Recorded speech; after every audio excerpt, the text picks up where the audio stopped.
Bonjour à tous, je m'appelle Fadi Dawa. Dans cette vidéo, je vais expliquer c'est quoi un ensemble convexe.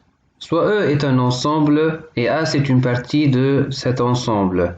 On dit que A est convexe si et seulement si, quel que soit X et Y appartient à A et quel que soit lambda réel compris entre 0 et 1, on a que lambda x plus 1 moins lambda y appartient à A.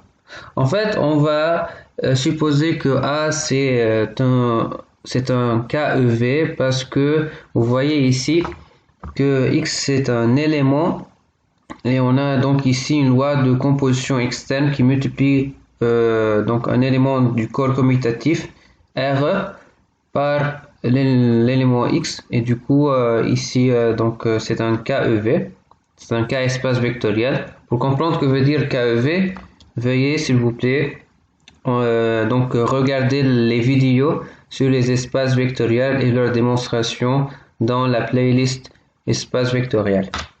Donc qu'est-ce qu'on peut comprendre de cette définition? Avant de savoir où on utilise donc cette définition, un ensemble convexe est utilisé dans plusieurs en fait domaines, comme par exemple tout ce qui est en fait en relation avec les problèmes d'optimisation. Le KKT. Le KKT c'est une méthode d'optimisation. Donc elle est basée sur un problème convexe. Du coup, elle est basée donc sur les ensembles convexes.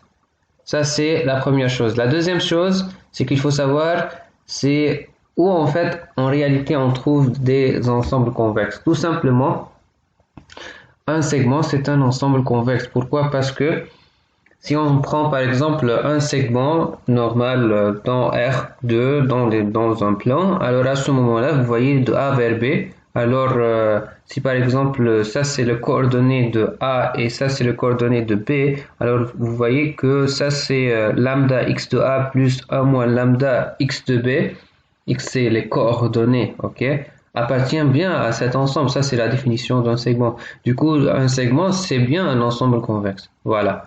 Donc c'est ça en fait la définition d'un ensemble convexe. Donc si vous avez des questions, n'hésitez pas à commenter, donc écrire des commentaires ou bien me contacter sur LinkedIn. Salut.